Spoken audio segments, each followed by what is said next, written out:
মাটিকুন্ডা গ্রাম পঞ্চায়েতের অধীনে Dangapara junior high স্কুলের ছাত্রছাত্রীদের অভিযোগ, তারা নিয়মিত বিদ্যালয়ে এলেও শিক্ষকের অভাবে পঠন পাঠন না হওয়ায় তাদের ক্লাস না করেই বাড়ি ফিরে যেতে হয়। দিনের পর দিন একই অবস্থা চলায় অধিকাংশ ছাত্রছাত্রী বিদ্যালয়ে আসা বন্ধ করে দিয়েছে। একই দাবি ছাত্রছাত্রীদের অভিভাবকদেরও। বিদ্যালয়ে একাধিকবার শিক্ষকের দাবি জানানো হলেও অবস্থার কোনো পরিবর্তন হয়নি বলে অভিযোগ ছাত্রছাত্রীদের অভিভাবকদের। আমাদের প্রচণ্ড অসুবিধা, কোনো ক্লাস হচ্ছে না, কোনো ইয়ে না, শিক্ষকই হচ্ছে না, কোনো অসুবিধা। ম্যাম একলাই কী করবে, ম্যাম তো পড়াতে পারছে না, একলাই ভালোভাবে ক্লাসই হচ্ছে না। তোমরা যে প্রতিদিন স্কুলে আসো, স্কুলে এসে কী করো? কী করি, খেলাধুলা করি, বসে থাকি, এই খাওয়া দাওয়া করি, এটাই। পড়াশোনা করো না? না, পড়াশোনা হয় না তো কীভাবে করবো? এই বিষয়ে আমাদের তো অনেক আছে, আপত্তি আছে কি যে এখানে ছেলেপিলের সংখ্যা অনেক বেশি, 300 থেকে 400 জন ছেলেপিলে আছে, প্লাস একজন খালি শিক্ষিকা আছে। তো আমাদের শিক্ষক শিক্ষিকার দরকার আছে এখানে আমাদের ডাঙ্গাপাড়া জুনিয়র হাই স্কুলে। আপনার কেউ পড়ে স্কুলে? আমার মেয়ে পড়ে, দুইটা মেয়ে পড়ে আমার। আচ্ছা, বলছি যে ছেলেমেয়েরা শিখবে কি এরকমভাবে যদি হয় তো আমাদের ছেলেমেয়েরা তো কিছুই লেখাপড়া শিখতে পারে না, ওই যাচ্ছে আর ওই মিড ডে মিল খেয়ে দিয়ে চলে আসছে ঘুরে, কোনো লেখাপড়া হয় না, কোনো ক্লাস হয় না, কিছু হয় না।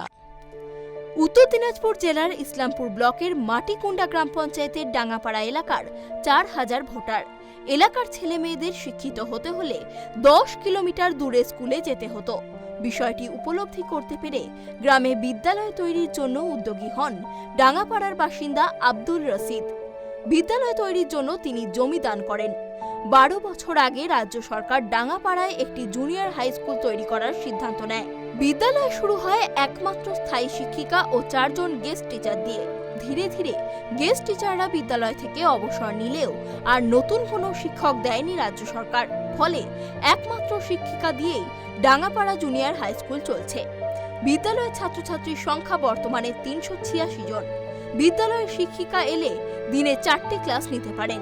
একটি ক্লাস চালু হলে বাকি ক্লাসগুলি বন্ধ থাকে। ছাত্রছাত্রীদের মিড ডে মিল দিয়েই বিদ্যালয়ে ছুটি দেওয়া হয়। বছরের পর বছর এই একইভাবে চলায় ছাত্রছাত্রীরা বিদ্যালয়ের প্রতি উৎসাহ হারিয়ে ফেলেছে। ফলে দিনে দিনে ছাত্রছাত্রীরা বিদ্যালয় বিমুখ হতে শুরু করেছে। বর্তমানে ছাত্রছাত্রীর সংখ্যা তলানিতে এসে ঠেকেছে। বিদ্যালয়ের ছাত্রছাত্রী, অভিভাবক এবং জমিদাতা প্রত্যেকেই বিদ্যালয়ের অতিরিক্ত শিক্ষকের দাবি করেছেন। বিদ্যালয়ের একমাত্র শিক্ষিকা জানিয়েছেন, একমাত্র শিক্ষিকা দিয়ে বিদ্যালয় চালানো তার পক্ষে সম্ভব নয়। বর্তমানে স্কুলে 386 জন ছাত্রছাত্রী রয়েছে। শিক্ষক কয়জন? শিক্ষক আমি একাই। তাহলে এই যে এতজন ছাত্রছাত্রী, তার মধ্যে শিক্ষিকা আপনি একাই, তাহলে অসুবিধা হয় না? অবশ্যই অসুবিধা হয়, বিভিন্ন ক্লাস নিতে অসুবিধা হয়, কারণ আমি তো একটা সাবজেক্ট পড়াতে পারি, সব সাবজেক্ট পড়ানো সম্ভব হয় না। এবার আজকে কোনোদিন হয়তো বাংলা পড়াচ্ছি, কোনোদিন ইতিহাস, কোনোদিন ভূগোল, কোনোদিন ইংরেজি, এইভাবে করে 4টে ক্লাসের বেশি নেওয়া সম্ভব হয় না। আর বিভিন্ন অফিস ওয়ার্ক তো আছে, সেগুলো আমাদের করতে হয়। সুতরাং বুঝতে পারছেন, শিক্ষাকর্মী কেউ রয়েছে? একজন শিক্ষাকর্মী আছে। ক্লাস আপনি একাই নেন? ক্লাস আমি একাই নিই। হ্যাঁ। তো ছাত্রছাত্রীরা আসে?